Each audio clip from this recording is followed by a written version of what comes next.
Bonsoir à tous. Bonsoir. Alors j'ai un peu de mal à vous voir avec la lumière, mais j'aperçois quelques visages, j'aperçois des sourires également, et ça fait plaisir d'avoir un retour comme ça. En retour, je vous donne le mien. J'espère que vous vous sentirez à l'aise. Et je vous propose de pouvoir louer Dieu, de pouvoir, à travers les chants que nous allons chanter, exprimer votre reconnaissance, exprimer votre joie du fait que nous appartenons tous à notre Dieu et qu'il fait des choses merveilleuses dans notre vie.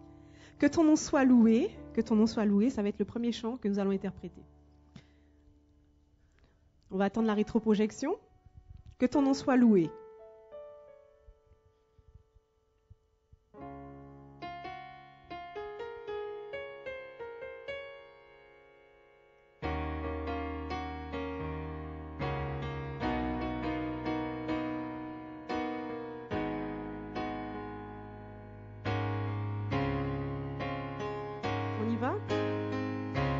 Que ton nom soit loué, que ton nom soit loué, que ton nom soit loué, Dieu de majesté, suprême autorité, que ton nom soit loué. Encore une fois, que ton nom soit loué, que ton nom soit loué, que ton nom soit loué, Dieu de majesté, suprême autorité, que ton nom soit loué. À vous maintenant, que ton nom soit loué.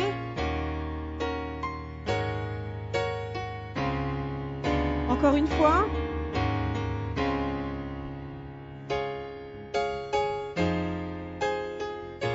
Parce que tu es grand, Dieu de majesté, suprême autorité, que ton nom soit loué. Amen. Dieu, tu es grand, tu es fidèle et bon. Est-ce que Dieu a déjà été fidèle envers vous? Qui sont ceux qui peuvent témoigner de cela en levant les mains? Très bien. Alors vous pourrez chanter ce chant avec nous puisque vous pourrez chanter ce que vous avez vécu. Dieu, tu es grand, tu es fidèle et bon.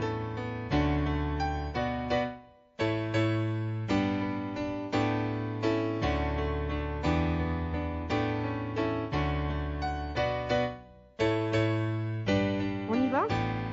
Dieu, tu es grand, tu es fidèle et bon. Ton amour infini nous confond.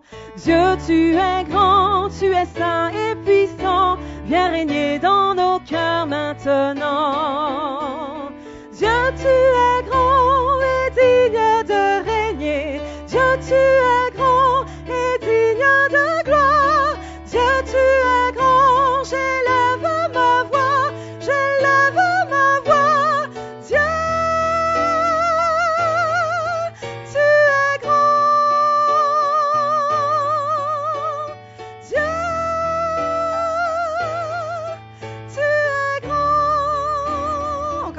tu es grand. Dieu, tu es grand, tu es fidèle et bon. Ton amour infini nous confond.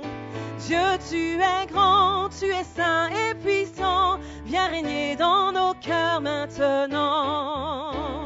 Dieu, tu es grand et digne de régner. Dieu, tu es grand et digne de gloire. Dieu, tu es grand, j'élève ma voix, j'élève ma voix. Dieu, tu es grand. Dieu,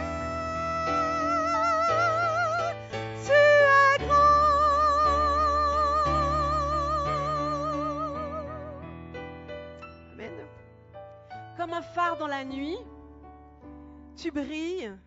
Dieu est comme un phare sur notre chemin. Quand nous avons des difficultés, il nous montre où aller. Si nous lui demandons, il est capable de répondre. Si vous n'avez pas fait cette expérience, faites-le. Demandez-lui d'un cœur sincère. Si vous avez des décisions importantes à prendre, n'hésitez pas à le consulter. Il répond. Comme un phare dans la nuit, tu brilles sur tes enfants. Sans ta lumière, Seigneur, que ferions-nous ? Sans ta lumière, Seigneur, que ferions-nous dans ce monde perdu au large, dans le brouillard, au gré des vents? Sans ta lumière, Seigneur, où irions-nous dans ce monde? La mer est immense, sans ta présence, que ferions-nous? Comme un phare dans la nuit, tu brilles sur tes enfants, tu nous guides vers le port, au cœur de ton amour. Comme un phare dans la nuit, tu brilles sur tes enfants, tu nous guides vers le port, au cœur de ton amour.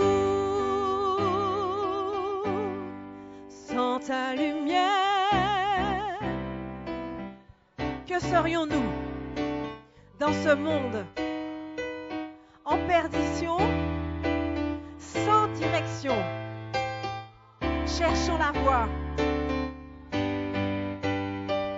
Sans ta lumière, Seigneur, où irions-nous dans ce monde? Que décider, qui écouter, que ferions-nous? Comme un phare dans la nuit, tu brilles sur tes enfants, au cœur de ton amour. Comme un phare dans la nuit, tu brilles sur tes enfants, tu nous guides vers le port, au cœur de ton amour.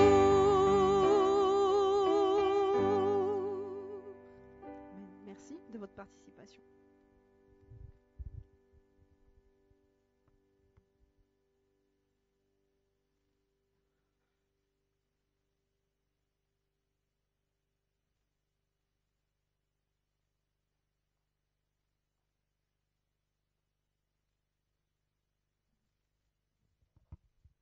Mesdames, Mesdemoiselles, Messieurs, bonsoir. Mesdames, Mesdemoiselles, Messieurs, bonsoir. Est-ce que vous allez bien? En direct de notre plateau ce soir ici à Stein, je vous souhaite une chaleureuse bienvenue. Et ce soir, j'ai une invitée toute particulière. J'ai la joie de recevoir sur ce plateau Myriam. Bonsoir Myriam et bienvenue sur notre plateau ce soir. Merci d'avoir accepté notre invitation. Bonsoir Marie, merci pour cette invitation. Bonsoir le public. Je vous souhaite une chaleureuse et cordiale bienvenue à chacun de vous. C'est une joie parmi ce soir de vous voir aussi nombreux. Myriam, il paraît qu'il se passe des choses extraordinaires ici. Est-ce que tu peux dire 2 mots de ce qui se passe ce soir pour que les gens viennent nombreux, laissent leurs occupations et viennent ici? Alors tu sais Marie, depuis 6 jours déjà, nous abordons des réflexions extraordinaires avec des grands thèmes tels que samedi, mythe ou réalité, dimanche, le Dieu fait l'homme, lundi, Dieu 103, Ensuite, Jésus le révolutionnaire. Et hier soir, un thème particulier qui m'a fortement interpellé, sa mort tue la mort. Dis-moi, Myriam, s'il y avait un soir à ne pas manquer, pour toi, quel aurait été ce soir? Alors, je te l'ai déjà évoqué avant même que tu m'aies posé la question, c'était le thème d'hier soir. J'ai été fortement interpellée par ce thème concernant Jésus, la mort de Jésus, et j'ai été rassurée de savoir que quelqu'un avait pris tous mes péchés et qu'il m'avait pardonné. Je suis sortie de cette salle libérée, Marie. Merci, Myriam.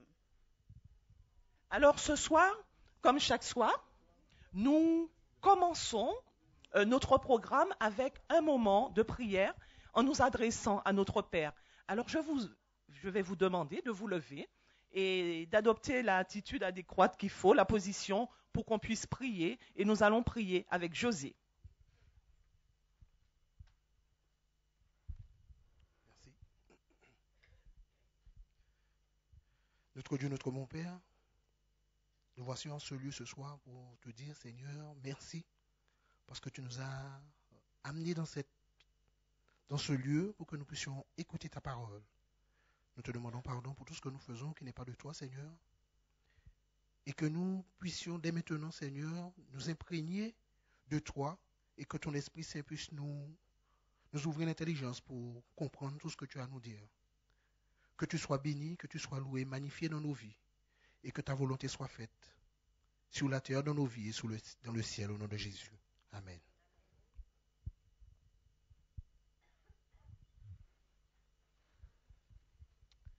Cher public, si vous avez des questions, si vous avez une interrogation, n'hésitez pas, on pourrait répondre à votre question. Il vous supplie simplement de faire un petit geste ainsi et nos charmantes hôtesses passeront et vous donneront un petit papier sur lequel vous pourrez noter votre question et le prédicateur vous répondra.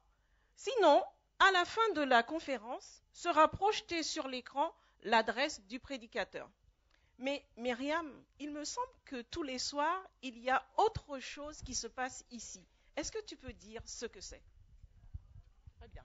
Alors chaque soir, nous avons ce moment d'échange que j'appellerai un moment de convivialité que nous partageons.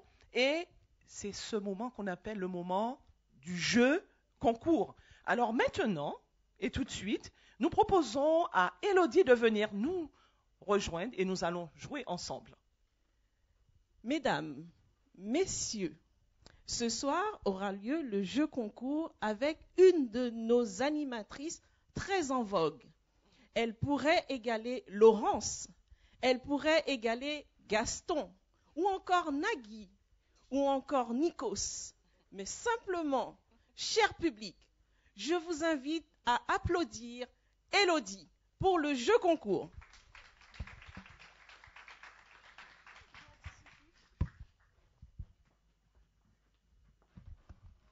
Merci. On me compare à Nico, ça m'a dit donc. On va essayer d'en faire autant. Alors, le jeu que je vous propose ce soir s'intitule « Le langage des mains ». Alors, je vais inviter Lydie, Laban, Solène et Guima à nous rejoindre rapidement, s'il vous plaît. Pendant que je vais... Oui, vous pouvez les applaudir, n'hésitez pas, merci. Ils ne sont pas timides. Alors, une équipe à ma gauche, une équipe à ma droite. Comme vous voulez. Oui, on va essayer de ne pas faire garçon-fille. Parce que... Alors, je vous explique. On a un tableau, on a un feutre. Vous allez venir, chacun venir... alors, attendez, je vais me calmer. Vous allez chacun votre tour venir piocher dans ma petite enveloppe pour choisir un mot. Alors, il y a un objet, une situation, un personnage, d'accord? Et un animal. Tout ça dans ma petite pochette. Donc, chacun à votre tour, vous allez venir essayer de dessiner pour que votre coéquipier puisse essayer de deviner ce que vous avez dessiné. C'est clair? Sauf que vous avez chacun... Alors, chaque équipe a 3 minutes. Donc, pendant 3 minutes, vous devez faire deviner le maximum de mots. D'accord? Exemple, Laban commence, il dessine, je sais pas, un arbre. Donc Lydie doit trouver l'arbre. Dès qu'elle trouve l'arbre, on passe à ma droite. À ma gauche, à ma droite. D'accord? Ok. Et ensuite, chacun votre tour. D'accord? On essaie? On commence avec Solène.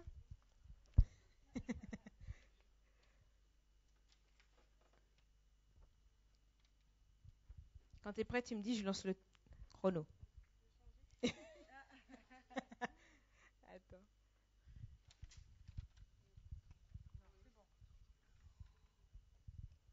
Alors, j'oubliais. Tu peux passer, c'est-à-dire qu'on peut changer de mot, sauf que le temps va continuer à se découler. D'accord? Ah oui, ben non. Faut que tu commences. Sharp. Vas-y.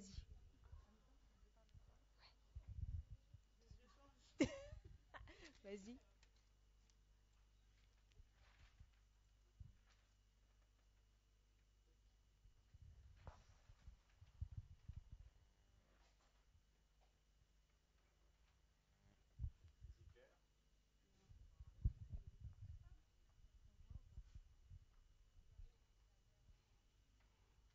Ah, la mer rouge Public, fondue. merci. C'est Guima? La mer rouge. Non, c'est la moitié de la réponse. Il me faut toute la réponse. Alors, le peuple d'Israël traverse la mer rouge à pied sec. D'accord, merci. Merci beaucoup. Laban.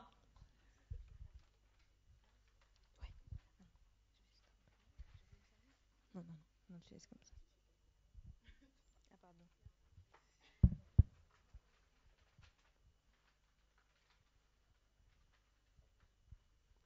Vas-y. Quand tu es prêt, tu me dis, je lance. Un seul à la fois? C'est bon? Allez. Non, non, non, pas de mots. Un dessin.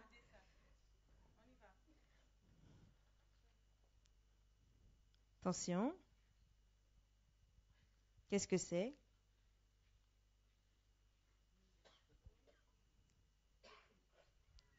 Je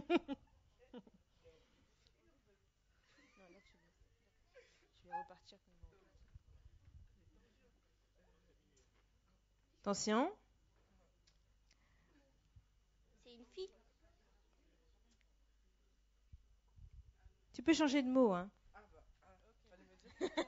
Je l'ai dit au début.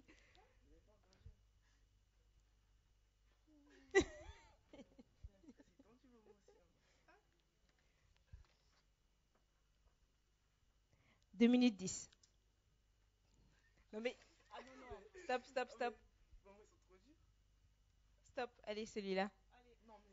Allez, allez. Vite, hein. 1 minute 58. Public, vous pouvez l'aider. Enfin, aider Lydie plutôt. Pousse un petit peu. Une échelle. Non. Une route. Non. Alors en fait, ça monte. Merci. Là-bas. Bravo, bravo. 1 minute 32, hein. Et on a un mot. Il est...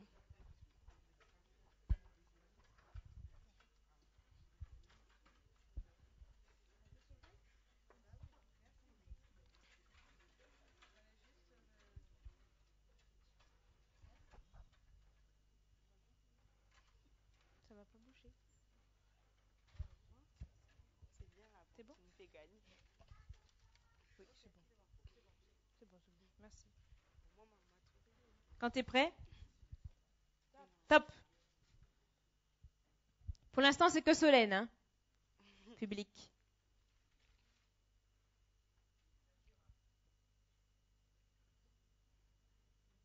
Une girafe. Bravo. Il me semble que j'ai entendu à ma gauche, mais bon, je dis ça comme ça, je dis rien. C'est ma mère. Lydie? C'est ma mère qui a dit la réponse. Ah, en plus.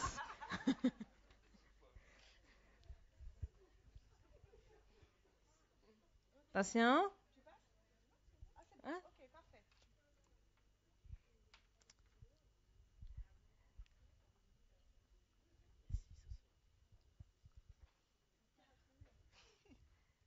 Quand tu veux. Top.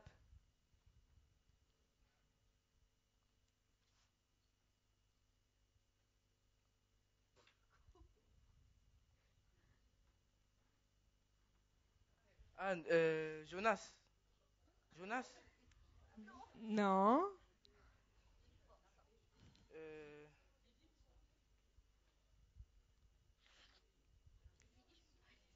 Public. Aidez là-bas. Hein? ah, Simon Un- Pierre. Un Ah, pêcheur. pêcheur.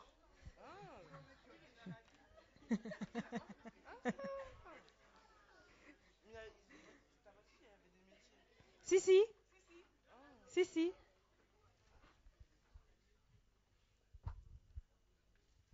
Des objets, une situation, pardon, un lieu, un animal.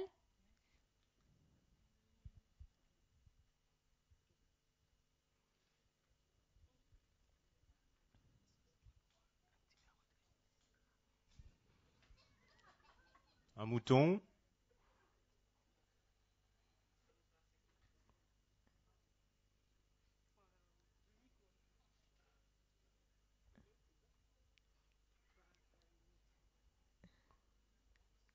Elle a dit que c'était un mouton. Bon, une bergerie.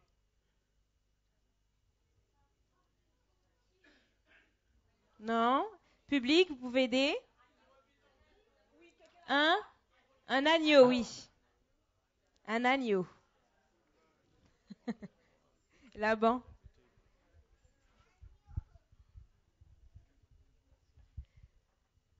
57 minutes pour vous. Secondes, pardon. Secondes. Et 55 secondes pour vous. Top. Une chaise. Oh, bravo. Bravo, bravo. Guima. Vous pouvez applaudir un public, hein. C'est pas interdit, hein.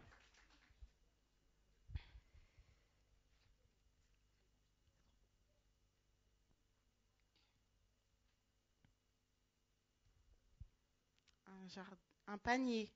Ouais, bravo.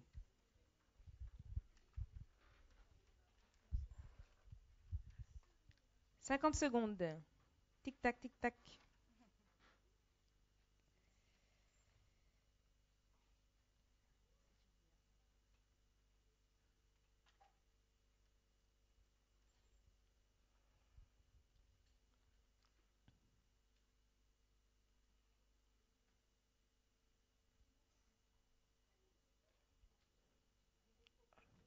Une maison.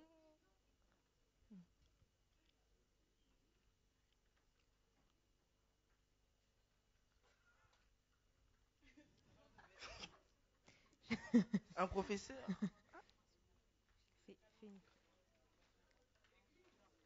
L'église. Le L'église. temple. Merci. On termine avec l'équipe à droite.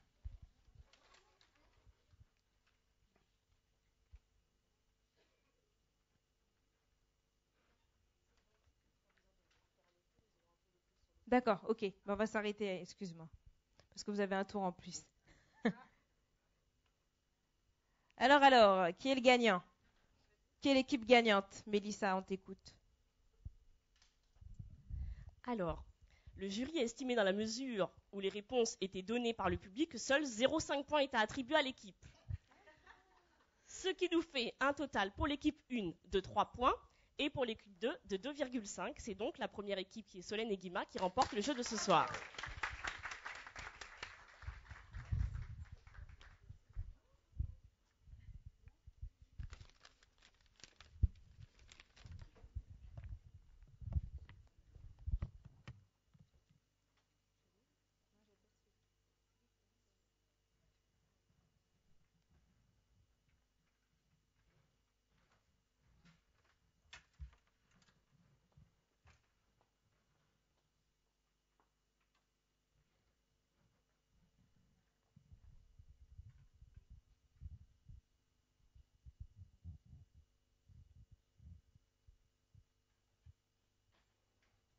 Cher public, est-ce que vous avez apprécié le jeu? C'est moyen. Myriam, dis-moi, qu'est-ce qui va se passer maintenant? Nous arrivons au moment le plus important de notre programme et j'ai pris connaissance du thème qui nous est proposé, la vie après la vie. Je me suis déjà interrogée sur ce qui pourrait découler de ce thème, mais ce n'est pas à moi d'en parler puisque nous avons le prédicateur Charles Johnson Carl Johnson, voulez-vous m'excuser, qui interprétera, qui nous amènera à cette réflexion. Et puis tout de suite, qu'est-ce qu'on va faire, Marie? On va chanter. On va chanter. Alors je vous propose effectivement avec Sarah d'entonner notre chantème que nous connaissons depuis plusieurs jours. Est-ce que vous voulez bien vous lever? Ça va peut-être nous faire du bien de changer de position.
Bonsoir à tous et bonsoir aussi à nos amis internautes.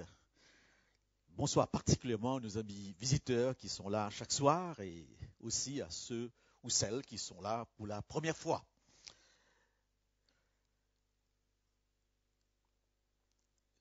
Il y a des anomalies dans le monde. Et très souvent, face à ces anomalies, nous sommes bouleversés. Un soleil qui se coucherait très tôt le matin serait une anomalie. Un vent frais d'hiver, un soir d'été serait une anomalie. Et par rapport au climat, nous vivons des anomalies. On n'est plus certain du temps qu'il va faire. On n'a plus confiance dans la météo. Mais au fil du temps, on s'y habitue. On s'y habitue. Et il y a beaucoup de choses dans cette vie qui, avec le temps, deviennent plus ou moins normales. On ne s'interroge pas. On ne se pose plus de questions. Mais, chers amis, il y a quelque chose qui existe depuis la nuit des temps, depuis que l'homme est sur cette terre. Cette chose existe chaque jour, par centaines d'exemplaires. Cette chose se manifeste et pourtant, on ne s'y habitue pas.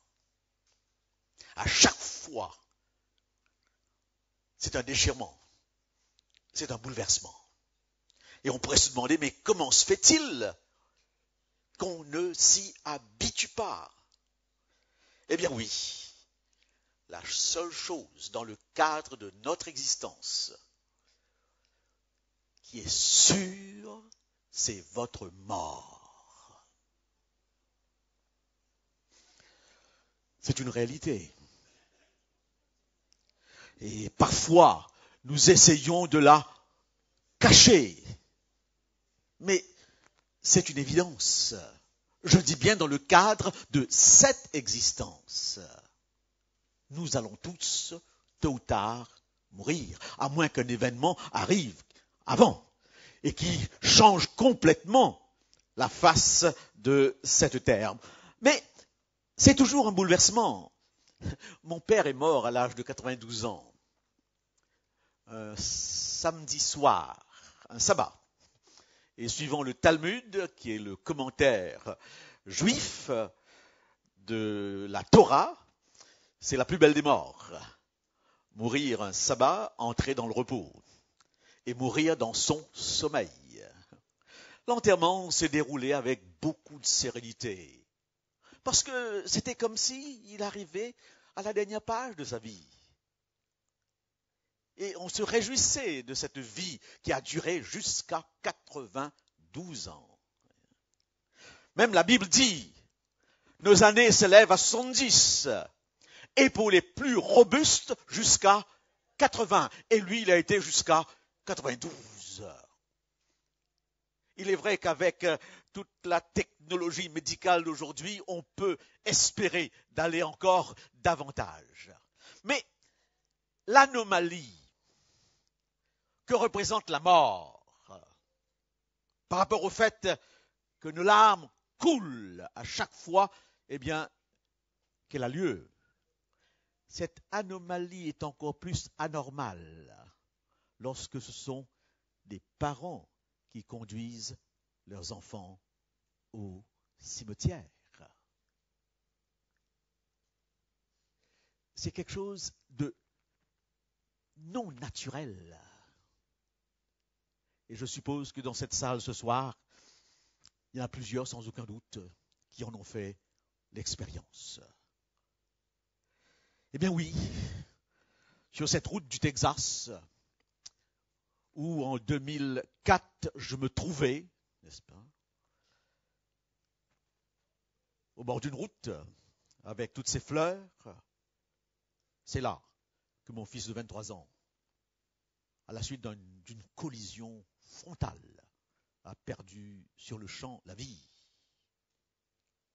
Et il semble que certains de ses amis veillent à ce qu'il y ait toujours une croix à cette place. Si vous passez sur ce chemin, eh bien vous saurez pour qui est cette croix. Et là, dans cet endroit, avec toutes ces fleurs, aussitôt après la cérémonie religieuse, où le pasteur m'avait dit, Karl, je vais te lire des textes que tu connais, que tu as commentés dans ta vie. Mais je vais te les lire. Je ne peux pas me mettre à ta place en cet instant. J'étais heureux d'entendre ces textes. Mais je peux vous assurer que dans ce contexte, dans cette situation, la question qui me venait à l'esprit, bien sûr, et la question qui vient à l'esprit de tout homme et de toute femme, y a-t-il quelque chose après? Qu'est-ce qu'il y a après? c'est émotionnellement, même si en tant que croyants, nous avons une réponse, à ce moment précis, le cœur semble complètement perdu. Et je voudrais rappeler à tous les croyants chrétiens qui sont ici ce soir que la foi chrétienne ne signifie pas triomphalisme, apparence de force. Non. Je pense toujours à cet ancien d'église que j'accompagnais alors que j'étais jeune. On allait voir une personne de l'église très influente qui avait perdu son mari. Et aussitôt que l'ancien est entré et que la femme pleurait toutes les larmes de son corps, cet ancien qui lui a dit « Mais ma sœur, où est votre foi? Vous ne croyez plus aux promesses de Dieu ?» Attention, les faux semblants. Si le Christ, à Gethsémani, pose la question « Pourquoi ? Éloigne de moi cette coupe. » S'il est angoissé et si sur la croix, il pose la question « Pourquoi m'as-tu abandonné ?» Il meurt avec une question, pas avec une réponse.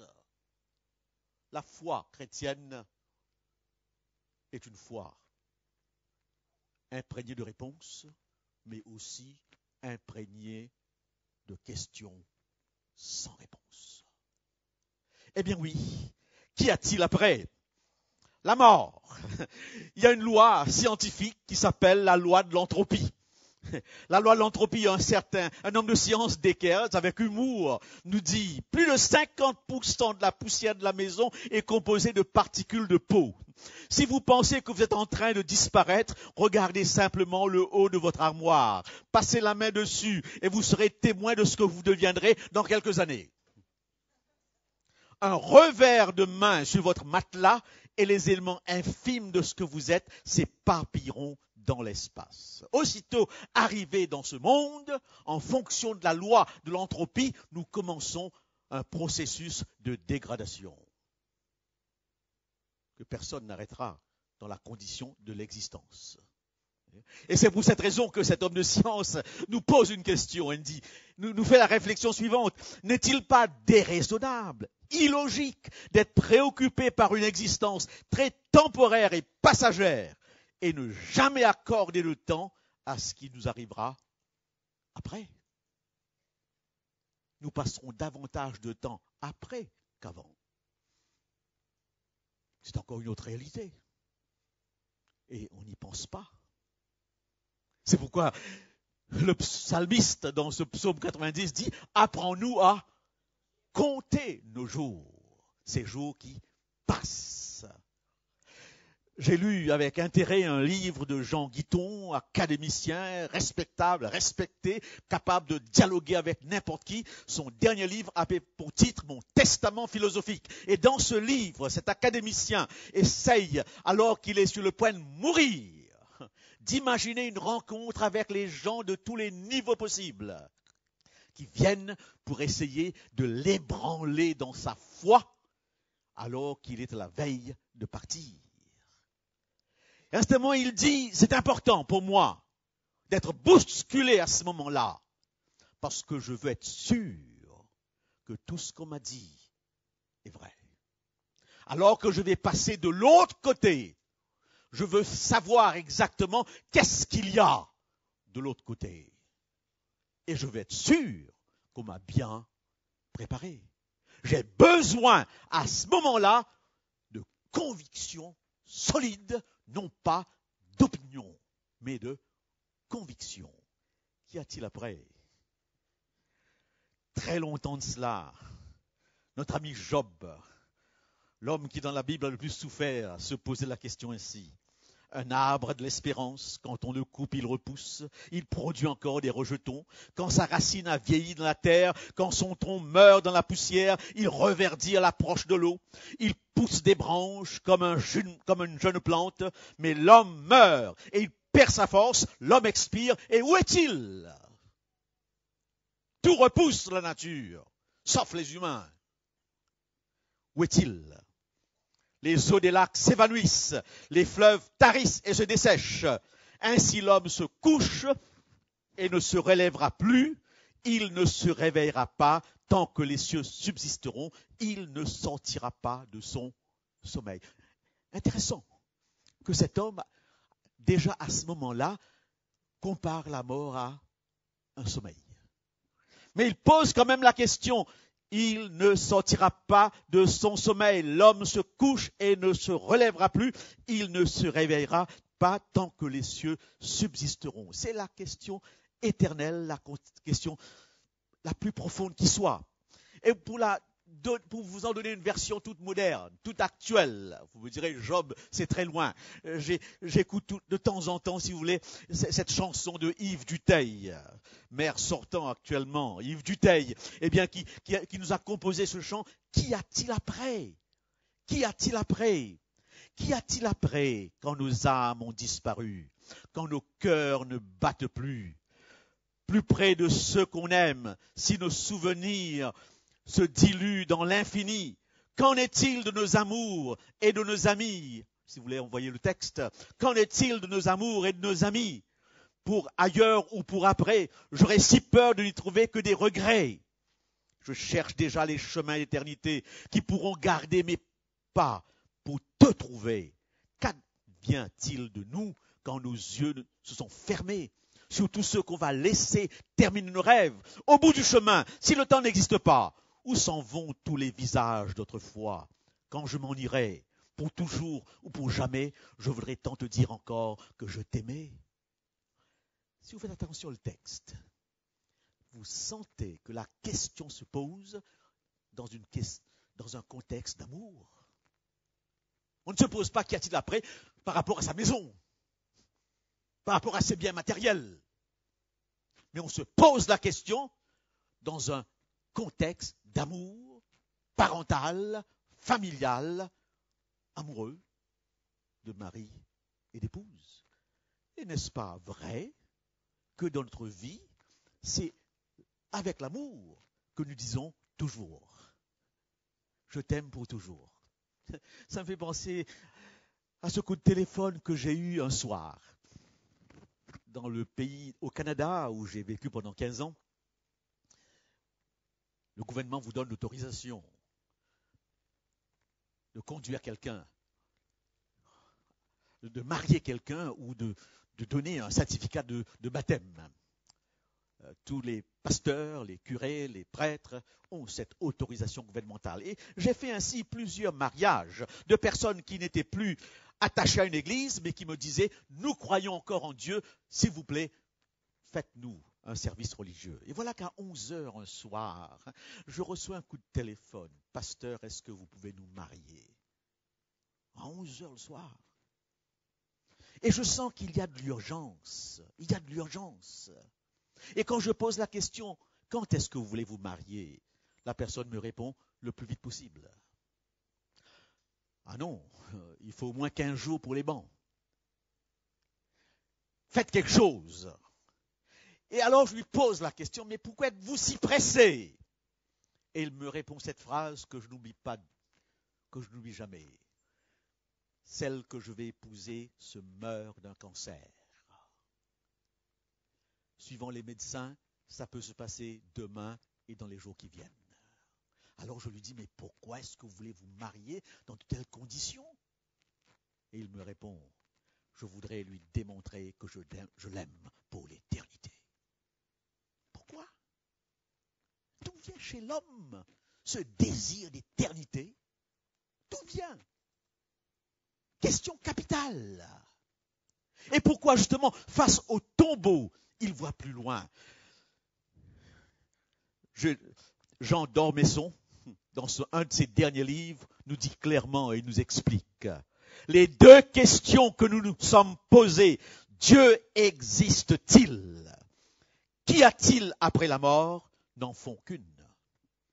Si Dieu n'existe pas, la mort est la fin de tout. Personne n'ira croire à une vie éternelle si Dieu n'est qu'une illusion. Notre sort pour l'éternité est lié à l'idée que nous faisons de Dieu. Si je suis un produit du hasard, un accident de parcours de l'évolution, la mort est le point d'arrêt et c'est terminé. Oui ou non? Si je ne m'habitue pas à cette fin accidentelle, hasardeuse, c'est qu'il y a quand même quelque chose qui va plus loin. Et lorsque Victor Hugo, ce poète que j'aime bien, cet écrivain que j'aime bien, dit « L'homme respire, aspire et expire », on peut se demander la question, mais pourquoi est-ce qu'il aspire? Il ne peut pas se contenter de respirer et d'expirer. Il aspire. Comment expliquer qu'il aspire et voudrait que la vie continue? Et devant chaque tombeau qui se ferme, il a au fond de lui l'espoir que quelque chose se passera. Eh bien oui, je reviens avec Luc Ferry. Parce que dans ce livre que je vous ai présenté un soir, la tentation du christianisme, la séduction du christianisme, Luc Ferry, athée, explique pourquoi cette religion sectaire au départ, excentrique au départ, minoritaire au départ, va devenir la religion la plus répandue dans le monde. Sa réponse est très simple.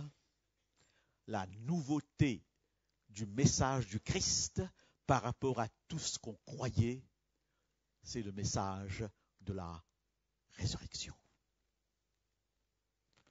Dans toutes les religions, comprenez-moi bien, vous avez une explication de ce qui se passe après la mort. Mais l'explication chrétienne est telle qu'elle ne peut pas ne pas impressionner. Voilà ce que dit Ferry, et je le lis. Ce que nous promettent les stoïciens, les philosophes grecs, pour être clair, c'est qu'on va devenir un fragment du cosmos, anonyme, inconscient, un grain de poussière logé dans un ensemble immense. Mais avons-nous vraiment envie de devenir un atome de matière brute, perdu dans une immensité sans âme? Ce n'est pas franchement enthousiasmant. Vous avez envie d'être un atome, une étincelle dans l'espace, un grain de poussière? Dans toutes les religions, on a le même langage. Dans l'hindouisme, on dira tout simplement, vous serez une goutte d'eau qui tombe dans l'océan. Perdu complètement. Alors, qu'est-ce que le christianisme va apporter? Ce dont nous avons envie, et c'est vrai. Voilà en tout cas ce que pense Justin et tous les chrétiens, à ce qui me semble avec lui, c'est de rester éternellement en vie et surtout, si possible, de retrouver ceux que nous aimons après la mort biologique. Le message de la résurrection de l'Évangile me séduit, me saisit, parce qu'il m'apprend que je pourrai retrouver ceux que j'ai aimés en chair et en os. Comprenons bien que c'est révolutionnaire, c'est la première fois que quelqu'un vienne et dise une pareille chose. Et c'est pour cette raison que l'apôtre Paul parlera à Athènes, à l'Aréopage, sur la résurrection. Beaucoup diront, il annonce quelque chose de nouveau. Est-ce qu'on pourrait aller l'écouter? Parce qu'il avait parlé de résurrection. Eh bien oui. Je vois Gérard qui est en face de moi. Je le connais depuis un certain temps. Ça ne m'intéresse pas de voir un soupçon de Gérard. Un souffle de Gérard. Voilà. Et si beaucoup de gens n'arrivent pas à croire à la résurrection, c'est parce que les chrétiens ont donné cette impression. Que nous entrons dans un monde informel, un monde où personne ne se reconnaît, nous sommes tous des âmes. Mais qui s'intéresse à devenir une? On n'a jamais vu. L'Évangile va nous dire bien autre chose. Alors, c'est pour cette raison que je voudrais très rapidement et très simplement, et mesdames et messieurs, si toutefois ce message vous bouleverse, si ça peut vous bouleverser, parce que la Bible n'enseigne pas ce qu'on croit et ce qu'on entend très souvent, même dans les religions très souvent chrétiennes. Ce qu'on enseigne très souvent est beaucoup plus la philosophie grecque que le texte biblique. Voilà ce que nous devons comprendre. Partons de l'homme. Qu'est-ce que l'homme dans la Bible? Qu'est-ce que l'homme? Texte très connu, Genèse 2, verset 7. Dieu forma l'homme de la poussière du sol. Il souffla dans ses narines un souffle de vie et l'homme devint une âme vivante. Cette âme vivante, c'est l'être humain dans sa totalité. Ce n'est pas quelque chose qui vient et qui prend possession de lui-même. Le mot âme ici signifie être vivant. Et saint Paul l'expliquera encore mieux dans le texte de Thessaloniciens au chapitre 5, verset 23, que Dieu, source de paix, fasse que vous soyez totalement à lui, qu'il garde votre être entier, l'esprit, l'âme et le corps irréprochables. C'est l'être tout entier qui a 3 dimensions. Une dimension esprit, intelligence, spiritualité. Une dimension âme, sentimentalité, émotion, et une dimension corps, physique. Mais c'est l'être tout entier. Et une petite parenthèse ici, le problème c'est que le Nouveau Testament nous est écrit en grec. Mais il ne faut pas comprendre le grec de l'Ancien Testament par rapport à la pensée grecque de l'époque, mais par rapport à la pensée hébraïque. Et c'est pour cette raison que lorsque vous voyez le mot âme, le mot esprit, le mot corps employé dans le Nouveau Testament, remplacez tout simplement ces expressions par je. Offrez vos corps en sacrifice vivant. Offrez-vous. Mon âme bénit l'Éternel. Je bénis l'Éternel. Mon esprit, l'Esprit de Dieu, dira l'apôtre Paul, moi et le Saint-Esprit. Si vous partez de cela, vous aurez compris le message biblique. Alors, quelle est la signification théologique? Très rapidement, je cite ici obligatoirement quelques spécialistes. Claude Tresmontant, professeur à la Sorbonne, notez bien son explication, c'est un spécialiste de l'hébreu. L'homme est une âme vivante. Il ne faut pas interpréter la notion hébraïque d'âme à partir du dualisme pladonicien. Grosse expression qui signifie tout simplement corps plus âme. C'est ce qu'on appelle dualisme 2, n'est-ce pas? Ignorant la dichotomie, encore 2, ces théologiens emploient des expressions trop grosses parfois, alors qu'on pourrait bien simplifier. Donc, l'hébreu ne fait pas de l'âme cette réalité désincarnée qu'elle est pour nous, précisément parce que nous l'opposons encore. En hébreu, l'âme, c'est l'homme. On ne doit pas dire que l'homme a une âme, mais qu'il est une âme. Si je vous dis qu'il y a à Stein 10 000 âmes, vous aurez compris, il y a 10 000 personnes. C'est tout. Je t'aime de toute mon âme. Et je t'aime de toute ma personnalité. Et j'aime cette déclaration du prêtre Rémermé, n'est-ce pas? Rémermé, qui va aussi dans le même sens. Pour le Nouveau Testament, comme pour l'Ancien, l'homme n'est pas compris comme étant composé de 2 éléments distincts. Une matière, la chair ou le corps, une forme, l'âme qui l'anime. L'homme est saisi dans l'unité de son être personnel. Et je pourrais employer une expression très simple. Nous ne sommes pas faits de pièces détachées. Quand vous allez voir un psychologue qui est censé vous guérir émotionnellement, guérir votre âme, il vous donne un médicament que vous devez ingurgiter où? Dans votre corps?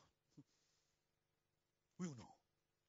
En guérissant votre âme, il passe par votre corps parce que vous êtes un tout. Alors, donc, vous comprenez maintenant pourquoi Job dit « Il ne sortira pas de son sommeil ». Et Ecclésiaste confirmera ça par cette phrase « Tout ce que ta main trouve à faire, fais-le avec ta force, maintenant ». Pourquoi? Parce qu'il n'y a ni œuvre, ni pensée, ni science, ni sagesse dans le séjour des morts où tu vas. La Bible est claire là-dessus.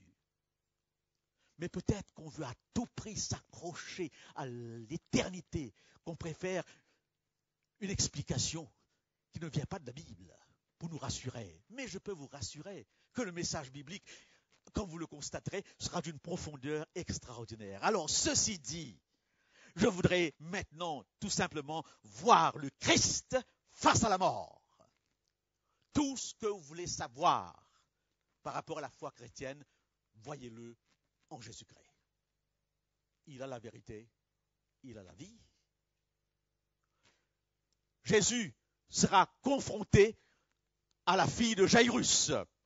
Jésus sera confronté, n'est-ce pas, au fils unique. Jésus sera confronté à Lazare. Eh bien, et ensuite, finalement, il sera confronté à sa propre mort. Mais je voudrais tout de suite préciser que je ne considère pas ces 3 premières confrontations comme des résurrections. Je les appellerai beaucoup plus des réanimations. Parce que ces 3 personnes qui vont revenir à la vie, reviennent à la vie comme elles étaient. Non pas avec un corps glorifié. Et ils vont mourir encore une fois. Nous parlons là maintenant de celui seul qui va ressusciter et qui va nous donner cette assurance de la résurrection. Bien qu'il ait dit que lorsqu'il est ressuscité, il a pris avec lui des personnes. Donc il y a des gens qui sont qui ont déjà fait cette expérience. Mais ce que je voudrais souligner ici est important. La mort dans nos vies se situe à 3 étapes. Première étape, le mort est étendu sur un lit. J'ai encore le souvenir de ma grand-mère quand elle est morte. Tout se passait à la maison. Pas comme aujourd'hui, où vous avez des centres mortuaires. Tout le monde se réunissait à la maison jusqu'au matin. Dans les îles, c'est encore parfois comme cela. Le mort est sur son lit.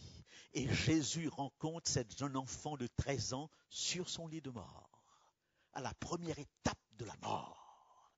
Il demande qu'on s'avance parce que les pleureurs et les pleureuses professionnelles sont déjà là. Ils sont payés pour pleurer. Et très souvent, dans beaucoup de contextes religieux, on voit qu'il y a des professionnels de la mort, de la tristesse, de la douleur. Ils viennent mettre l'ambiance.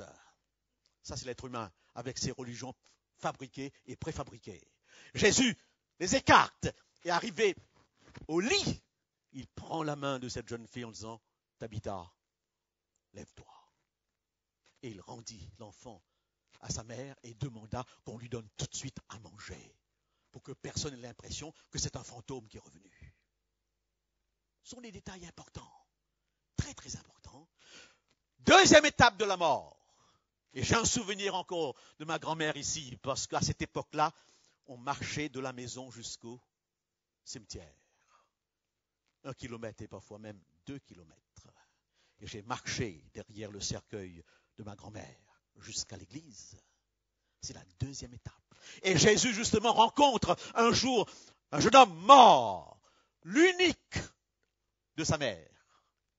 Et là, ce cercueil est en direction du cimetière. Jésus s'approche.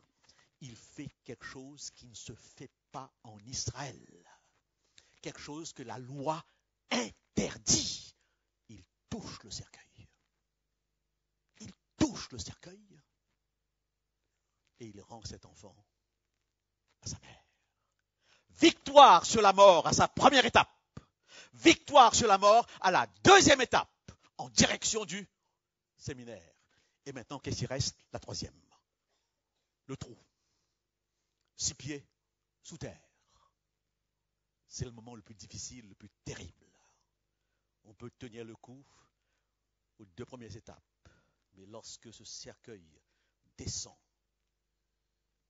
que la terre recouvre, c'est un moment où le cœur se brise. Tu es poussière, tu retournes dans la poussière.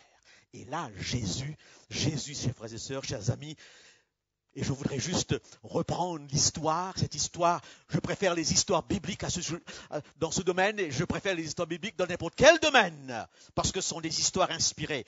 Vous connaissez bien l'histoire de Lazare. Qui ne connaît pas cette histoire de Lazare? Oh Seigneur, celui que tu aimes, Lazare est malade. Et le Christ qui dit à ses disciples, ne vous inquiétez pas, cette maladie n'est pas à la mort. Et au lieu de se précipiter, il prend du temps. Il nous étonne parfois, le Sauveur. Il a des attitudes qui nous bouleversent. Il ne se précipite pas. La deuxième nouvelle vient, elle est fatale. Il est mort. Et là, Jésus dit à ses disciples, s'il est mort, je vais le réveiller. Je vais le réveiller. Et Marthe est bouleversée Marthe.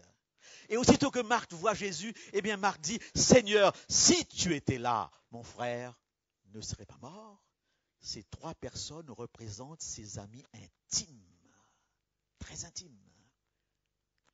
Les 3 étaient célibataires, qui se ressemblent, s'assemblent, et Jésus était à l'aise chez ces 3 célibataires.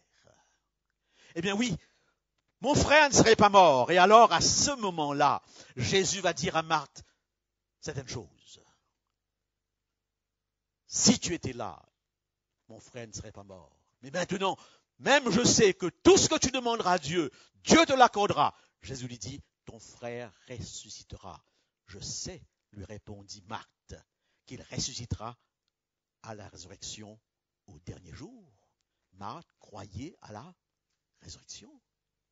Mais elle n'a pas bien saisi ce que le Christ disait, parce que le Christ va tout de suite ajouter, Jésus lui dit, je suis la résurrection et la vie. Celui qui croit en moi vivra même s'il meurt, et quiconque vit et croit en moi ne mourra jamais. Crois-tu? Ça, c'est la question. Croyez-vous? Quand tout va bien, c'est facile de croire. C'est face à l'adversité que la question vous est posée. Crois-tu? Et face à ce cercueil de mon fils, cette question me venait. Crois-tu? C'est là que la foi se manifeste ou elle est morte. Crois-tu? Et Marthe répond très vite, je crois que tu es le Christ, le Fils de Dieu qui doit venir dans le monde. Voyez-vous, comme nous l'avons vu, la foi chrétienne est liée à un personnage, le Christ. Ce n'est pas en premier lieu une question de doctrine, de rassemblement d'une dizaine de textes, mais c'est la question, qui est Jésus pour toi? Crois-tu en lui? Connaissez-vous Jésus-Christ vraiment? Eh bien, quelque temps après, au verset 35, il se dirige vers ce trou, cette caverne, dans un rocher où se trouvait le mort. Et là, il est dit, Jésus pleura. Jésus pleura. Dieu qui en Jésus-Christ pleure. Pleure devant les effets du péché. Pleure devant la mort qui est le salaire du péché. Et je voudrais bien que nous saisissions, eh bien, ce Dieu qui n'a pas peur de pleurer, qui ne fait pas semblant de pleurer. Il pleure. Il pleure. Et je ne dirais pas, comme beaucoup de théologiens, qu'il pleure parce que beaucoup ne croient pas en lui à ce moment-là. Non, il pleure parce que la mort fait pleurer. La mort est une déchirure, surtout la mort des êtres chers. Il pleura. Sur quoi les Juifs dirent, voyez comme il l'aimait. Et quelques-uns d'entre eux dirent, lui qui a ouvert les yeux de l'aveugle, ne pouvait pas il faire aussi que cet homme ne meure point? C'est la question que nous posons toujours à Dieu. Fais quelque chose. Fais quelque chose, n'est-ce pas? Et alors, il s'approche de ce tombeau et le texte dit qu'il frémissait. Il frémissait. Nous avons vu hier combien des grumeaux de sang tombaient de son front. Et là, nous le voyons face à la mort, frémir, trembler, tout en sachant ce qu'il va faire. Il y a là un réalisme que je voudrais vous inculquer, chers frères et sœurs, chers amis. Le chrétien n'est pas quelqu'un qui ne passe pas au travers des doutes à des moments précis, qui ne frémit pas. Il frémit, comme le Christ, face à des situations d'adversité. C'est pourquoi Job dira, parce que Job avait fait plusieurs discours par rapport à Dieu. Il a questionné Dieu d'une manière parfois un peu brutale. Et chose étonnante, quand j'ai lu pour la première fois le livre de Job, j'ai dit, mais il a du culot ce Job. Il dit à Dieu, viens, mets-moi dans une balance et tu verras que je sortirai plus pur que l'or. Il faut pouvoir le faire. Et Dieu avait reconnu l'intégrité de Job. Mais Dieu ne se fâche pas de sa colère, de sa tristesse. Et Dieu dit, personne n'a parlé en bien comme mon serviteur Job. Et Job va expliquer lorsqu'il dira, j'ai parlé dans l'amertume de mon âme. J'ai parlé dans ma douleur. Dans votre douleur, vous pouvez tout remettre en cause. Vous avez le droit de questionner dans votre douleur. Ne faites pas semblant. N'avez pas l'impression que vous êtes un croyant qui n'a plus la foi, si seulement vous dites à Dieu, pourquoi Seigneur? Le Christ l'a fait sur la croix. Il est notre exemple, et il frémit et il pleure. Et alors qu'ils sont en face de cette grotte, Marthe qui dit, Seigneur, il sent déjà la mort à son degré de putréfaction. Sur le lit, ce mort sent encore bon des parfums qui enveloppent son corps.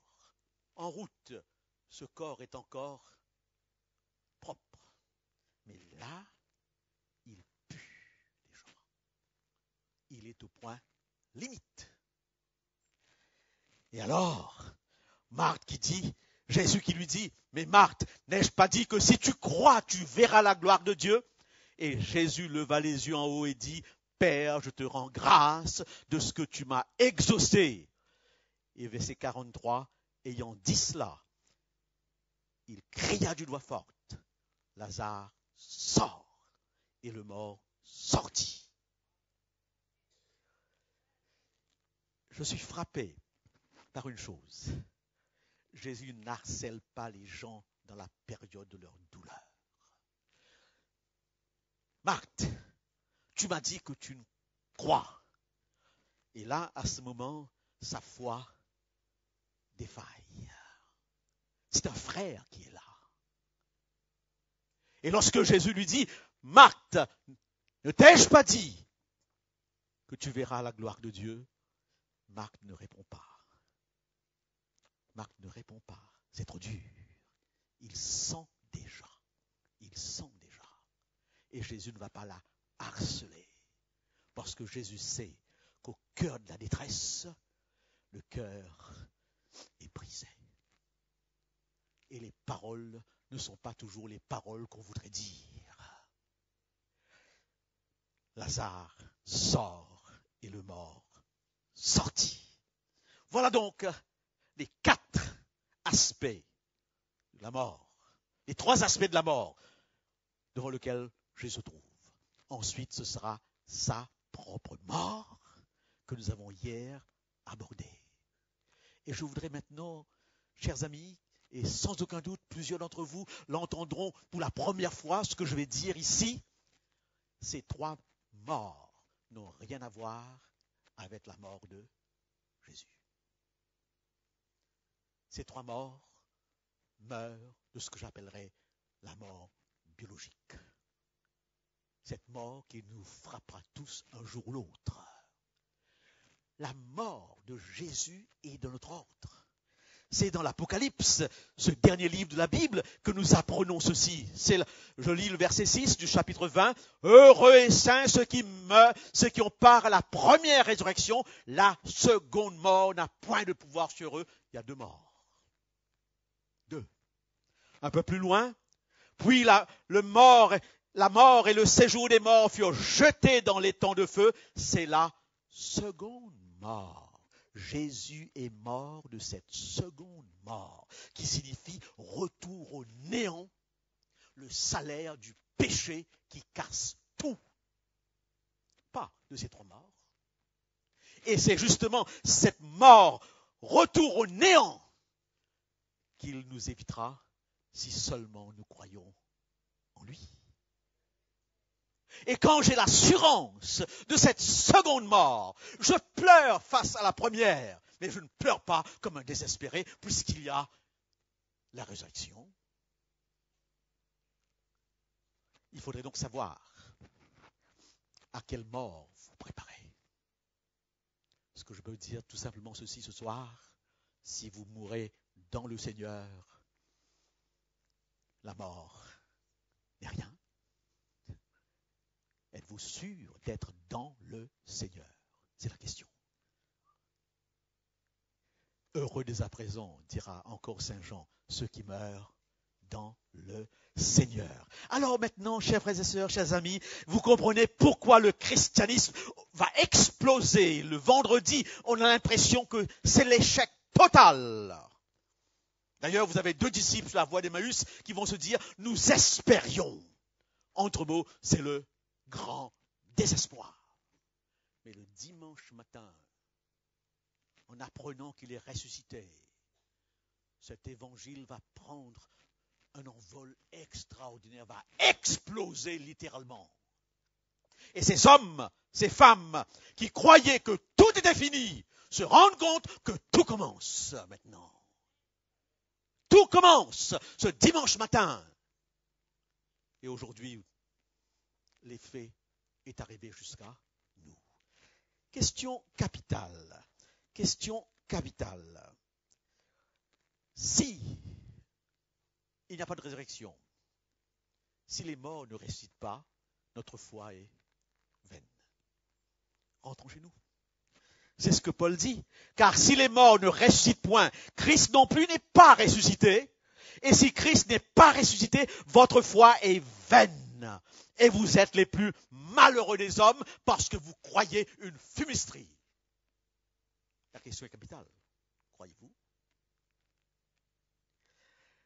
Et je crois vous avoir dit que j'essaye de trouver de la cohérence dans ma foi. J'ai besoin peut-être pas de preuves, parce qu'il n'y a pas de preuves de toutes ces questions. S'il y avait des preuves, il n'y aurait pas eu de foi. Là où il y a de la preuve, on n'a pas besoin de foi. Mais je crois que nous avons besoin de témoignages, de signes. Sur quoi repose, pour mon intelligence de la foi, sur quoi repose le témoignage qu'il est bien ressuscité? Si quelqu'un vous pose la question, chers amis croyants, prouve-moi qu'il est ressuscité, qu'est-ce que vous pouvez leur dire? Voilà ce que vous pouvez leur dire. Dans 1 Corinthiens 15, versets 3 et 4, « Je vous enseignais avant tout, comme je l'avais aussi reçu, que Christ est mort pour nos péchés, selon les Écritures, qu'il a été enseveli et qu'il est ressuscité le 3e jour, selon les Écritures. » Alors je lui dirais tout simplement ceci, « Écoute, tu sais, je ne pourrais pas te démontrer quoi que ce soit en dehors des Écritures. » Paul est honnête ici. Ce n'est pas la peine de faire un petit voyage en Israël et aller examiner les tombeaux. Ça ne sert à rien. Vous ne verrez rien. Que des tombeaux vides. Plusieurs. Vous verrez même parfois c'est un tombeau avec le mot Jésus là-dessus. Parce qu'il y avait beaucoup de personnes qui s'appelaient Jésus à l'époque. C'est selon les Écritures. Alors qu'est-ce que je peux vous apporter comme témoignage pour consolider votre foi dans la résurrection? J'en mentionne quelques-unes. Premièrement, suivons attentivement. Jésus-Christ lui-même a plusieurs fois parlé de sa résurrection, en différentes occasions. Aussi bien ses ennemis que ses disciples devaient s'attendre à cet événement. Ceux qui avaient cherché à atténuer la portée de son enseignement ont même pris des mesures pour contrecarrer la réalisation de son affirmation, notamment en faisant placer des gardes devant le tombeau. Voilà. Pour démontrer qu'il n'est pas ressuscité, ça aurait été très facile pour les gardes de montrer le corps. Vous sentez bien que ces gardes sont placés. Pourquoi? Parce qu'on a annoncé qu'il allait ressusciter. Ce sont des gardes de la garnison romaine et on ne plaisante pas avec. Les Romains ne se laissent pas embobiner. Ils sont là. Et ils auraient pu dire, non, c'est faux, c'est une illusion, voici son corps. Et ça aurait été facile de poignarder le christianisme déjà au début. Si quelqu'un avait montré ce corps, eh bien cette religion aurait disparu du jour au lendemain. Mais personne ne l'a montré. Personne. Deuxième argument. Bien que ses disciples aient parfaitement compris le sens de l'annonce de sa résurrection et qu'ils aient même été témoins de la résurrection de Lazare, tant qu'ils ne furent pas placés devant le fait accompli, ils ne crurent pas qu'il ressusciterait littéralement. Ils ne peuvent donc pas être accusés d'avoir inventé ce scénario pour masquer leur déception. Il y a une théorie qui a duré pendant longtemps que les disciples ont tout simplement inventé une histoire pour se faire de l'argent. Et le texte dit bien qu'il n'y croyait même pas. Et lorsqu'il se cache dans la chambre haute, il se cache de peur d'être lynché par un peuple qui les accusait d'avoir trompé la foule. Alors ne me dites pas qu'ils ont fait ça pour se faire un renom, alors qu'il est dit qu'ils n'y croyaient même pas à cette résurrection. Troisième argument, n'est-ce pas? Troisième argument que je vous présente. Un instant, j'ai fait une petite... Le fait que ces disciples terrifiés, qui avaient le sentiment d'avoir été trahis et abandonnés, se soient transformés en un groupe de héros intrépides, prêts à proclamer l'évangile jusqu'à Rome et aux extrémités du monde, ne peut s'expliquer par un simple haussement de l'épaule. Écoutez, soyons sérieux. Est-ce qu'il vous arriverait d'exposer votre vie pour une légende? Pour une blague? Je vous raconte une histoire qui s'est passée à Saint-Georges-de-Beauce, au Canada. Et cette histoire se répète parfois.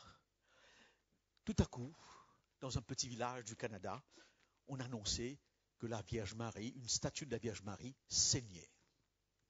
C'est quelque chose qu'on entend de temps en temps.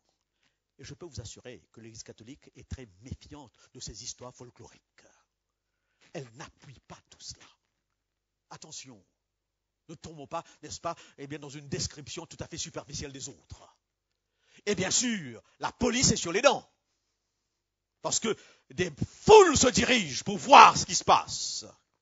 Et voilà que la police, dans le journal, dit, si on attrape celui qui a fait ce canular, il sera sévèrement puni. Si c'était vous, en apprenant qu'on va vous emprisonner, qu'est-ce que vous faites? Vous maintenez le suspense? Il faudrait être idiot d'aller en prison et de payer une grosse somme d'argent, pour une blague. Vous comprenez mon argument? Personne de sensé maintiendrait cette histoire alors que la prison le menace. Est-ce que les disciples et tous ces premiers chrétiens auraient accepté d'être décapités, d'être torturés, d'être martyrisés dans les arènes de Rome pour une histoire qui n'a jamais eu lieu? Il faut bien que quelque chose s'est passé. C'est la seule explication. C'est la seule explication parce que personne de sensé ne meurt pour une blague. S'ils ont été jusqu'au bout, c'est parce qu'ils ont compris et ont vu au travers des disciples qui étaient des témoins et des paroles des disciples que l'événement a bien eu lieu. C'est intéressant cela. Et ce qui est encore plus intéressant, écoutez-moi bien, nous réfléchissons sur la foi en profondeur. Jésus savait qu'on mettrait en doute sa résurrection. Mais il aurait pu lui-même frapper à la porte de César ou du chef de la police de l'époque, dire « Me voici ». Ce serait facile, oui ou non? Peut-être que vous l'auriez fait. On pense que vous avez disparu et tout à coup vous apparaissez. Vous êtes téléphoné tous les journalistes. Mettez ma photo. Je suis là. L'Évangile nous rapporte des apparitions de Jésus uniquement aux disciples. Pourquoi pas aux autres? Parce que la foi n'est pas une question d'impression massive. La foi n'est pas un spectacle. Il n'a pas voulu se donner en spectacle. Il se manifeste à ceux qui croient en lui. C'est au travers de votre foi que vous sentirez la présence de Dieu. Au travers de votre foi que vous sentirez ce déclic intérieur. La foi concerne ceux qui de bonne volonté croient. D'ailleurs, gloire à Dieu dans les lieux très hauts, paix sur la terre parmi les hommes de bonne volonté. Si vous ne voulez pas croire, Dieu ne sent pas le besoin de se manifester à vous. Croyez. Alors, il vous enverra les signes dont vous avez besoin pour réconforter votre foi. Alors, j'ai un autre argument très intéressant que je crois n'avoir pas cité ici, qui me semble être un argument facile. Saint Jean, voyez-vous, Saint Jean écrit, et Saint Jean place comme le personnage principal, le témoin principal de la résurrection, qui? dans l'évangile de Saint Jean qui est le témoin principal? Ah, j'aurais aimé entendre une réponse, c'est tellement connu.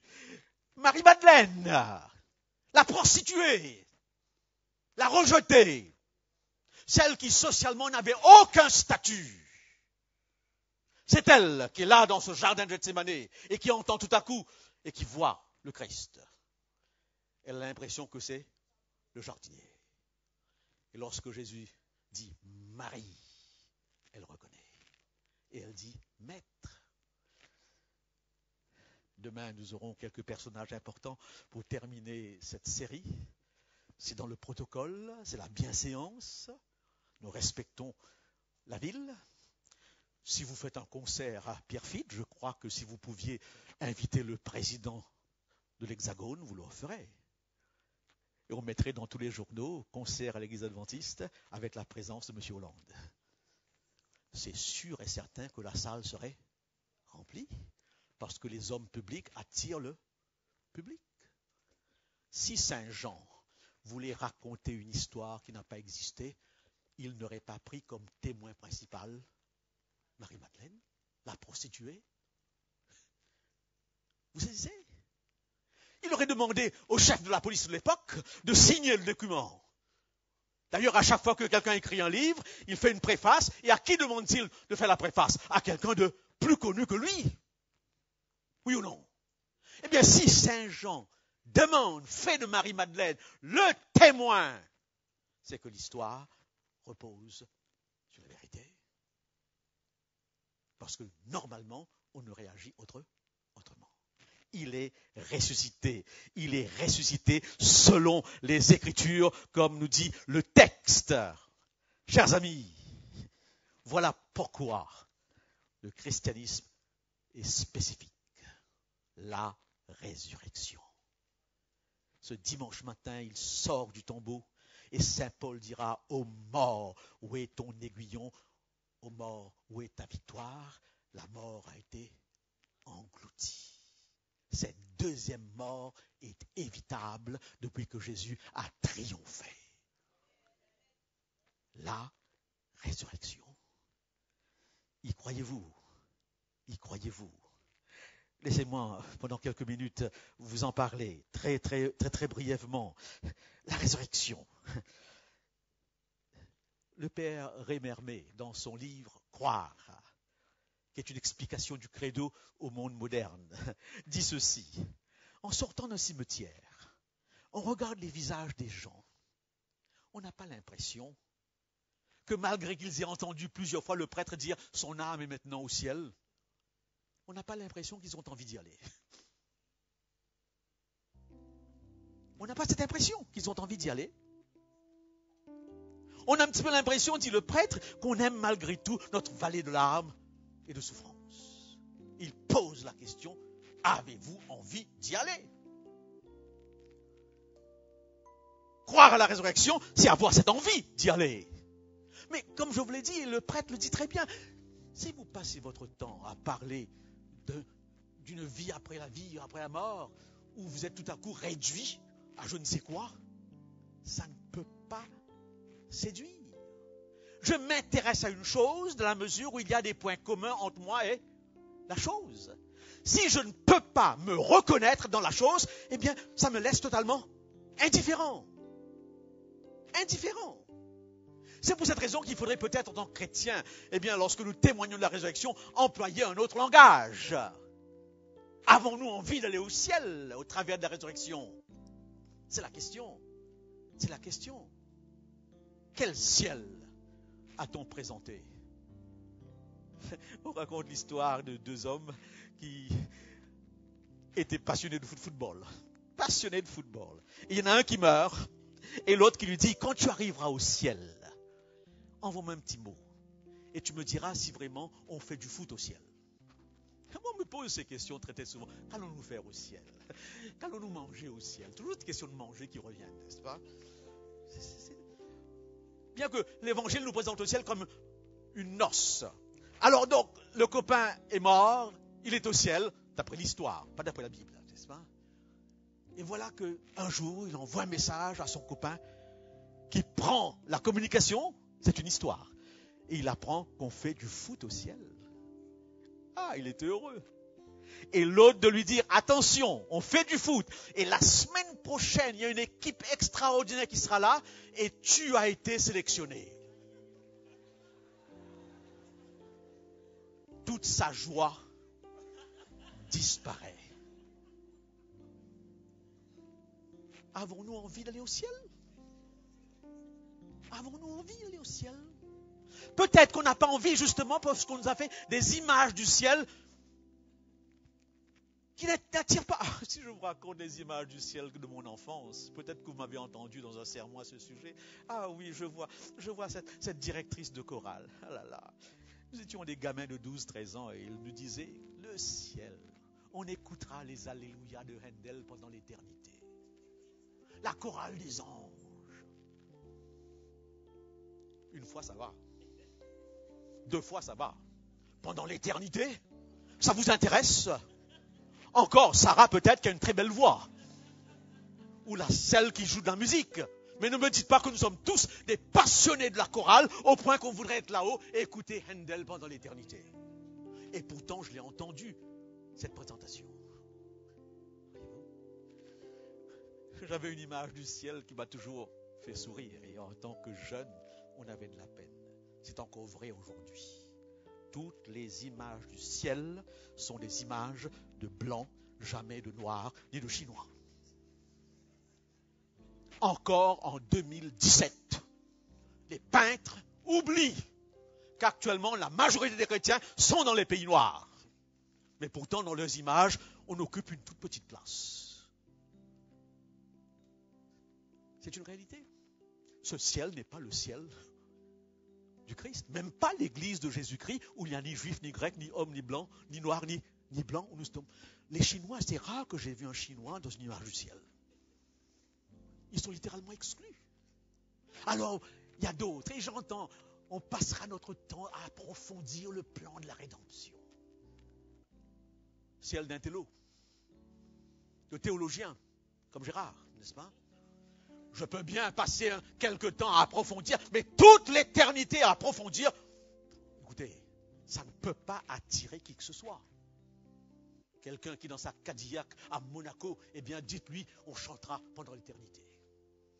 On sera devant la chorale des anges. Mais il dira, je préfère rester ici et rouler ma Cadillac. Quel ciel présentez-vous aux gens? La pire histoire que j'ai entendue. Un texte biblique comme base. Il faut les déchiffrer. Ah oui, disait ce pasteur, devant un public assez important, eh bien nous marcherons des palmes à la main pendant l'éternité. 1 kilomètre, ça va. Voyez-vous? Quel ciel! Quel ciel avons-nous présenté et qu'on présente encore? Et c'est pour cette raison que ça ne peut pas attirer. La seule chose qui peut attirer, c'est ce message que l'Apocalypse nous donne. Il n'y aura plus ni pleurs, ni deuil, ni cris, ni douleur. La mort ne sera plus. Ça m'intéresse. Ça intéresse même un athée qui voit mourir sa femme et qui voudrait pouvoir s'assurer qu'il le retrouvera. C'est pourquoi la Bible est assez silencieuse sur là-haut. Et nous touche tout simplement le rétablissement des choses par rapport au péché. Bien que l'Ancien Testament, que j'aime aussi, nous donne une description intéressante. Le loup et l'agneau paîtront ensemble. Le petit enfant mettra sa main dans la caverne du serpent, il ne sera pas touché. Chacun aura sa maison. On plantera et on récoltera les fruits. C'est une vision qui me touche. Ça me touche beaucoup plus que les routes pavées d'or. Je n'ai pas l'envie de marcher sur des routes pavées d'or. Ça vous intéresse? N'est-ce pas? Et c'est bizarre. Je comprends ces versets métaphoriques. Mais parfois on les présente d'une telle façon que ça ne peut pas attirer des gens. Mais la joie la plus grande depuis des siècles, on prie ce Dieu. On voudrait savoir qui il est. Et là, il est dit, il habitera avec les hommes. Nous le verrons tel qu'il est. Voir Dieu. Ce Dieu que je prie depuis des années. Que les gens prient sans savoir qui il est. Enfin, nous le verrons tel qu'il est. Et nous verrons bien sûr celui qui l'a représenté, à savoir Jésus. J'aime ce chant, voir mon Sauveur face à face. Oh, je pense à cet homme de l'église de Lowe à Londres. Le pasteur avait fait un sermon particulier sur le ciel. Et là, à la fin de son sermon, il a demandé à tous ceux qui étaient dans la salle, comme ça se passe très, très souvent dans beaucoup de communautés religieuses, tous ceux qui voudraient recevoir une bénédiction immédiate par rapport à leur maladie, par rapport à leur difformité, qu'ils s'approchent. Nous avons prié hier soir. Et il y a un homme dans la salle qui était aveugle depuis sa naissance. Il n'est pas venu. Et le pasteur après lui a dit, mais je pensais que tu aurais été le premier à venir.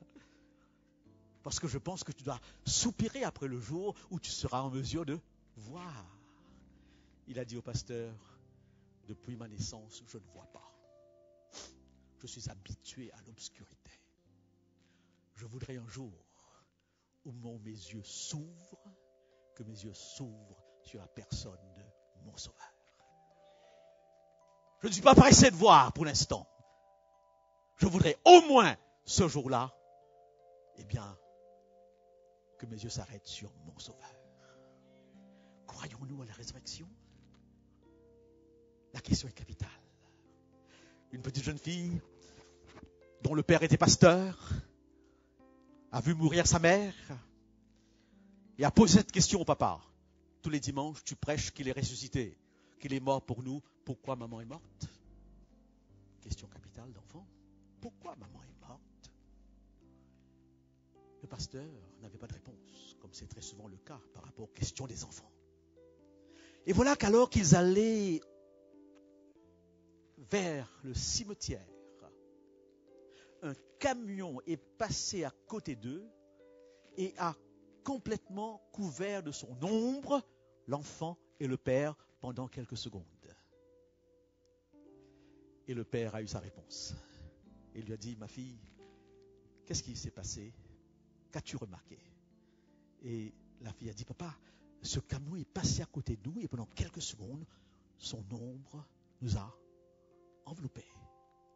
Alors le père a répondu, Jésus a vaincu le principe de la mort. Ô mort, où est ton aiguillon? La mort a été vaincue. Mais nous vivons encore dans l'ombre de la mort. Nous vivons encore dans l'ombre de la mort, mais le principe de la mort a été vaincu. C'est pourquoi David dira ce psaume du berger, quand je marche dans la vallée de l'ombre de la mort, je ne crains aucun mal. Nous sommes encore dans le pays des ombres. Mais un jour vient où la lumière éclatera. J'ai envie de terminer avec un témoignage. Pendant très longtemps, je n'en ai pas parlé. Parce que la mort d'un enfant est quelque chose qui vous touche de très près. Mais ce jeudi soir, ce samedi soir, alors que j'apprends qu'il est mort, comme ça, n'est-ce pas? Ça faisait 5 ans que je ne l'avais pas vu. Je reçois un coup de téléphone. Je peux en parler maintenant. Ça m'aide dans ma foi. Et je peux vous faire comprendre quelque chose de très profond. Je reçois un coup de téléphone. Monsieur Johnson, son corps est propre. Pas fumé, pas bu. Son corps est intact. Ses organes sont intacts. Il est mort sans qu'une goutte de sang ne soit versée. C'est le département des dons d'organes qui me téléphone. Est-ce que vous nous permettez de prendre ces organes? Et là, je pose une question toute bête. Qu'allez-vous prendre? Et on me répond tout ce qu'on peut. Et on n'a que 2 heures pour cela. 2 heures, pas plus. Je téléphone à ma femme qui était à la réunion à ce moment-là, et elle aussi, comme moi, n'arrive pas à prendre une décision à ce sujet. Et on s'est confié à nos 2 enfants. Un est médecin, l'autre est à Montréal. Et il y a un moment de la vie où on cherche auprès des enfants un conseil. Après les avoir conseillés toute la vie, maintenant on sent le besoin en tant que parent de dire, qu'est-ce qu'on fait? La situation est renversée. Et bien sûr, mon fils médecin et ma fille disent, papa, si sa vie si sa vie peut encore servir, même s'il est mort, pourquoi pas? C'est le principe même de l'évangile. Car Dieu a tant aimé le monde qu'il a donné son Fils unique. Le don de son sang, le don de sa vie. On a dit oui. Pourquoi je vous raconte cela? Et je peux vous assurer que je la raconte maintenant avec beaucoup plus de facilité. Je vous la raconte parce que lorsqu'on me demande est-ce qu'il est mort, je dis non, il n'est pas mort. Parce que son cœur bat dans le corps d'un autre. Ses poumons se gonflent dans le corps d'un autre. Au travers de ses veines, il y a un sang qui circule dans le corps d'un autre que je ne connaîtrai jamais parce que c'est secret. Et je comprends maintenant cette phrase de Paul. En Christ, nous vivons. En Christ, mon cœur bat. En Christ, mon être tout entier vit, même si je suis mort. Ma vie est cachée en Christ. Et c'est pour cette raison, si la mort frappe, j'espère que ceux qui sont autour vont sans aucun doute pleurer. Mais pas pleurer sans espérance, parce que notre vie est cachée en Christ, l'assurance de la résurrection. C'est le plus beau message de la parole de Dieu. Et alors dit Saint Jean, heureux dès à présent ceux qui meurent dans le Seigneur. Et chers amis, chers jeunes, chers visiteurs, ne soyez pas étonnés de ce que je ne peux pas, dans une série de réflexions de ce genre, ne pas vous donner l'occasion de vouloir mourir ou vivre dans le Seigneur. Mourir ou vivre dans le Seigneur. Qu'est-ce que ça veut dire? Accepter l'offre de Christ et manifester votre acceptation par ce geste dont on a fait plusieurs fois allusion. Et je vous dirai que le plus grand témoignage de la résurrection se trouve dans l'acte du baptême, où Saint Paul dit, nous entrons dans ce cercueil liquide, nous venons et nous mourrons avec Christ. Et lorsque nous sortons de l'eau, c'est l'expression d'une nouvelle résurrection qui est une réalité. Parce que si c'est fait sincèrement, au moment où vous sortez de l'eau, Dieu vous dit, toute ta vie passée est terminée. Tu es une nouvelle page. Toute nouvelle. Ce n'est pas du blablabla. Vous êtes une nouvelle créature. Et le baptême évangélique est l'actualisation de cette foi. Qui dit, vous avez maintenant le passeport. Un jour viendra où Dieu nous mettra le visa. Mais vous avez au moins le passeport qui est une condition d'entrée dans un autre monde, dans le Seigneur. Il y a un petit proverbe qui dit ceci, jette une pensée, tu récolteras une habitude. Jette une habitude, tu récolteras une action. Jette une action, tu récolteras un caractère. Jette un caractère, tu récolteras une destinée. Ça va en premier lieu avec la pensée. Je voudrais demander ce soir s'il y a encore quelques-uns parmi vous qui pensent et qui au fond de leur pensée souhaiteraient un jour faire l'expérience du baptême en Jésus-Christ. Je ne veux pas dire que ça se passera demain ou après. Je m'adresse seulement à ceux peut-être qui pensent et qui souhaiteraient et qui voudraient se préparer pour. Je voudrais déjà, alors que cette pensée effleure votre esprit, que nous puissions prier ensemble et attendre ce jour où la décision se finalisera. Beaucoup d'appelés, dit le Christ. Sous-entendu, beaucoup d'appels. Et c'est pourquoi je le fais, même s'il ajoute peu d'élus. Qui sont ceux qui voudraient un jour sceller leur vie dans les eaux du baptême, je dis bien un jour, et qui y pensent déjà? Soyez courageux, approchez-vous. Merci. Merci. Je connais Laure depuis au moins 2 ans maintenant, et ça me fait un plaisir immense de la voir s'approcher. Merci. Merci. Merci. Ma fille a pris son baptême à l'âge de 10 ans. Et très souvent dans l'église, on se dit trop jeune. Mais n'oubliez pas une chose. Jésus nous donne à nous, adultes, un modèle de spiritualité des enfants. Si vous ne devenez pas comme des enfants, vous ne pouvez pas entrer dans le royaume des cieux. Ne négligez pas et ne méprisez pas la décision d'un enfant ou d'un jeune. Merci, madame. Approchez-vous. Comment c'est la personne qui vient avec? Est-ce qu'il y a d'autres? N'hésitez pas. Je dis bien ceux qui pensent, ceux qui voudraient, et qui voudraient approfondir encore plus cette compréhension de l'Évangile et pouvoir mourir dans le Seigneur. Est-ce qu'il y a d'autres? Je prends patience. Est-ce qu'il y a certains qui voudraient renouveler cette décision? Personne d'autre? Est-ce que vous voudriez, avec ces 3 personnes, vous tous qui avez été baptisés, vous lever et manifester à Jésus-Christ votre désir de continuer à rester dans la foi, peu importe ce qui arrive. On va prier ensemble. Notre Dieu, notre Père, c'est le 2e appel de cette semaine. Et probablement demain, alors que les pasteurs baptiseront quelques personnes, ils lanceront encore un appel. Tu es le Dieu qui appelle. Tu es le Dieu qui dit « Viens ». J'étais frappé par ce slogan de McDonald's. Slogan profondément biblique. McDonald's, ce fast-food qui a comme slogan « Venez tel que vous êtes ». Et je pense à ce cantique qui a marqué mon baptême, où l'assemblée chantait « Tel que je suis, je viens à toi ». Nous venons avec ce que nous sommes. Nous ne venons pas avec un cœur pur. Si toutefois notre cœur était pur, nous n'aurions pas besoin de baptême. Jésus a pris ce baptême comme exemple. Et c'est lui qui trace la voie.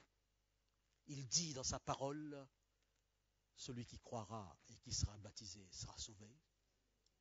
Et je veux croire que nous tous qui sommes là ce soir, nous aspirons au salut. Et je veux être clair avec la parole de Dieu. Si ce salut est notre objectif, nous ne pouvons pas éviter ce baptême en Jésus-Christ.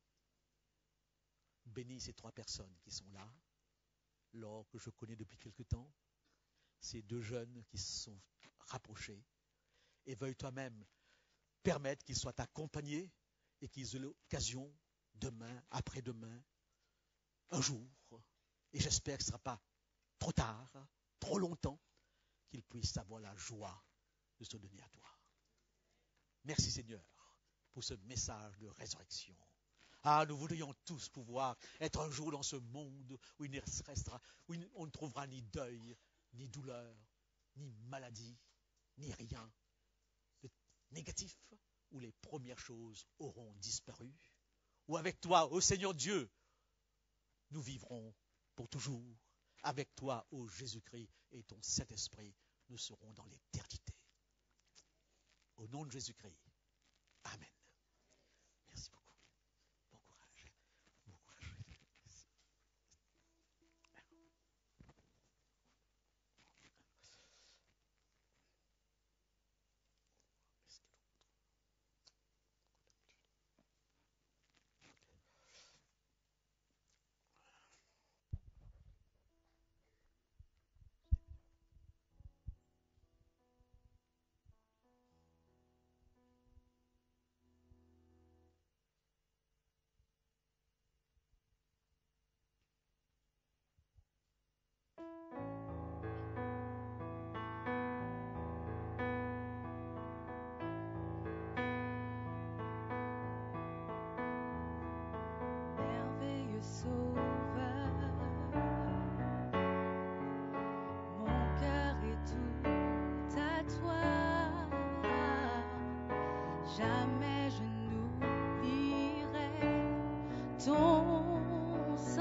jusqu'à la fin. Je suis à toi. Me voici.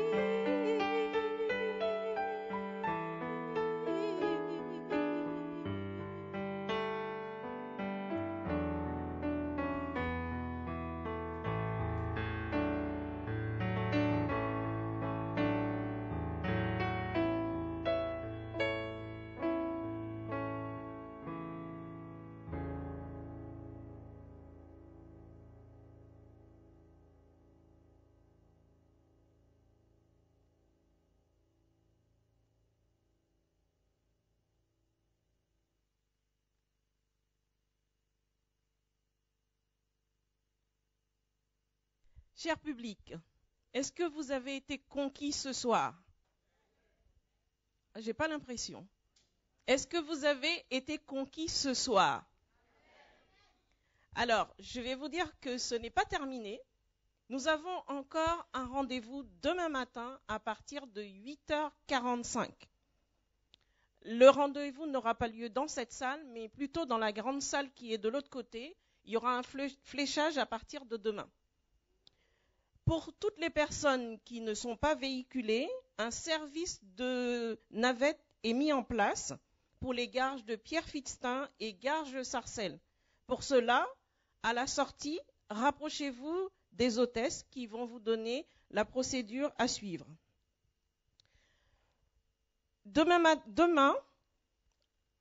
après-midi, à partir de 15h30, aura lieu une grande cérémonie de consécration et de baptême. Nous vous attendons aussi nombreux que ce soit. Et demain matin, comme je vous l'ai dit, il y aura la dernière conférence dont le titre est « Les signes de l'espérance » avec notre prédicateur Carl Johnson. Pour toutes les personnes qui ont des questions ou qui ont besoin de prière, nous vous informons que le groupe d'intercession, c'est-à-dire le groupe de prière, se réunit tous les lundis de 10h à 15h à Pierrefitte, au 1 rue Jules Châtenay. 1 rue Jules Châtenay à Pierrefitte, tous les lundis de 10h à 15h. Voilà, notre programme touche à sa fin. Je vais devoir rendre l'antenne. Et avant de rendre l'antenne, je vous souhaite à tous une bonne soirée, un bon retour, que Dieu vous accompagne. Et pendant le chantème, nous sortirons sous la direction des hôtesses. Merci, bonne soirée.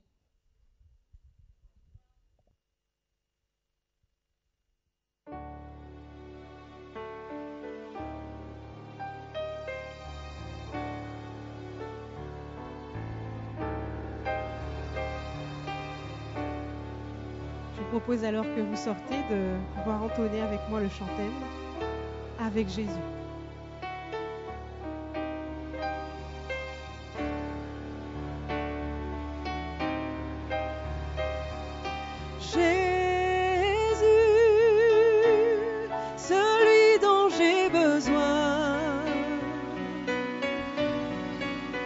Le Fils de Dieu, le Fils de l'homme, son règne vient.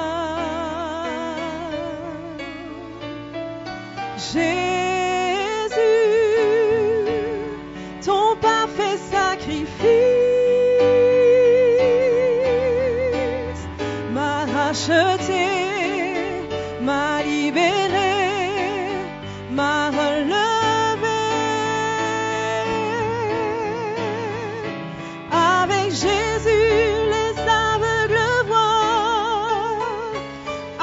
Jésus, tous retrouvent l'espoir par son amour et sa puissance. Il a fait de moi son enfant. Les boiteux marchent enfin, les sourds entendent si bien, tous libérés par son autorité.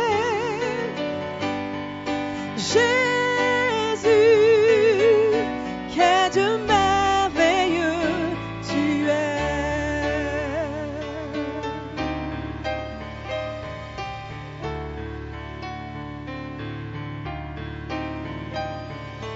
Jésus, expression de l'amour, mon Rédempteur, notre Sauveur, tu es Seigneur.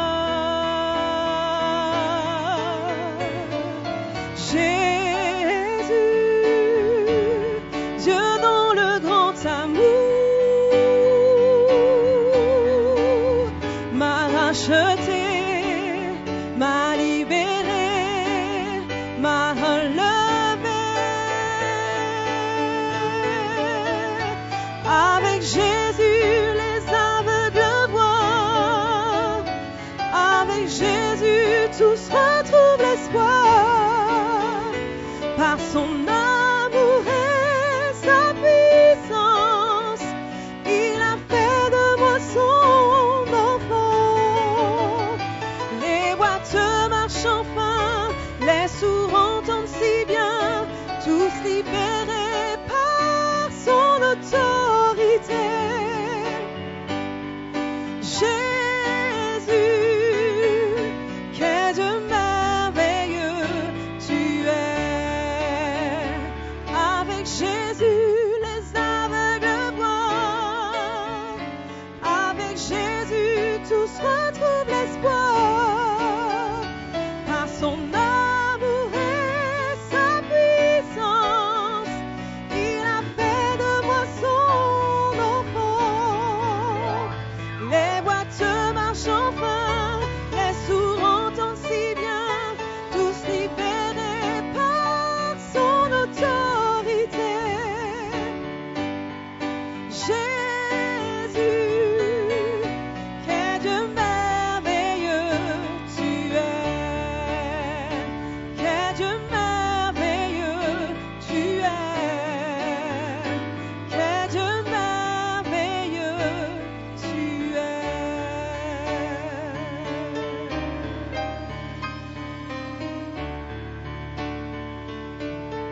Bonne soirée à chacun.